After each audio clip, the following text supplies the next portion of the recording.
নানা জল্পনা কল্পনা শেষে দীর্ঘ ৬ বছর পর মাঠে গড়াচ্ছে ৩৮তম ডাকসু নির্বাচন। স্বাধীনতার পর এবারই প্রথম অরাজনৈতিক সরকারের আমলে ভোট দেখছে ঢাকা বিশ্ববিদ্যালয়ের শিক্ষার্থীরা। শুরু থেকেই অবাধ সুষ্ঠু নির্বাচন আয়োজন করতে মনোযোগী বিশ্ববিদ্যালয় প্রশাসন। এরই অংশ হিসেবে কেন্দ্রীয় সংসদে অংশ নিচ্ছে ৪৭১ জন প্রার্থী।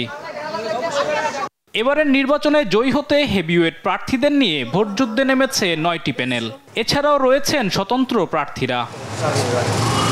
ভিপি পদে মোট ৪৩ জন প্রার্থীর মধ্যে আলোচনায় আছে ছাত্রদল সমর্থিত প্যানেলের আবিদুল ইসলাম খান, ছাত্র শিবির সমর্থিত ঐক্যবদ্ধ শিক্ষার্থী জোট প্যানেলের সাদিক কায়েম, বাকছাস সমর্থিত বৈষম্য বিরোধী শিক্ষার্থী সংসদের আব্দুল কাদের, স্বতন্ত্র শিক্ষার্থী ঐক্যের উমামা ফাতেমা, বাম জোটের প্যানেল প্রতিরোধ পর্ষদের শেখ তাসনিমা আফরোজ ইমি, ছাত্র অধিকার পরিষদ সমর্থিত ডাকসু ফর চেঞ্জ প্যানেলের বিনিয়ামিন মোল্লা, স্বতন্ত্র প্রার্থী শামীম হোসেন, ইসলামী ছাত্র আন্দোলন সমর্থিত সচেতন শিক্ষার্থী সংসদের ইয়াসিন আরাফাত ও সমন্বিত শিক্ষার্থী সংসদের জামাল উদ্দিন মোহাম্মদ খালিদ।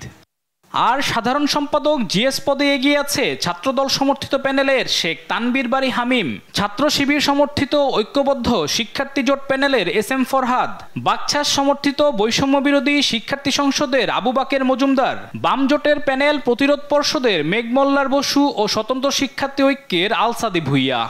এদিকে সহ সাধারণ সম্পাদক এজিএস পদে আলোচিত প্রার্থী ছাত্রদল সমর্থিত প্যানেলের তানবীর আল হাদি মায়েদ, ছাত্র শিবির সমর্থিত ঐক্যবদ্ধ শিক্ষার্থী জোট প্যানেলের মোহাম্মদ মহিউদ্দিন খান, বাকছাস সমর্থিত বৈষম্য বিরোধী শিক্ষার্থী সংসদের আশরেফা খাতুন ও স্বতন্ত্র প্রার্থী তাহমিদ আল মুদাসসির, হাসিবুল ইসলাম ও মহিউদ্দিন রনি। মঙ্গলবার ব্যালট যুদ্ধের মাধ্যমে শিক্ষার্থীরা বেছে নেবে তাদের পছন্দের ছাত্র প্রতিনিধি। আলিমুজ্জামান সাফওয়ান, দেশ টিভি, ঢাকা।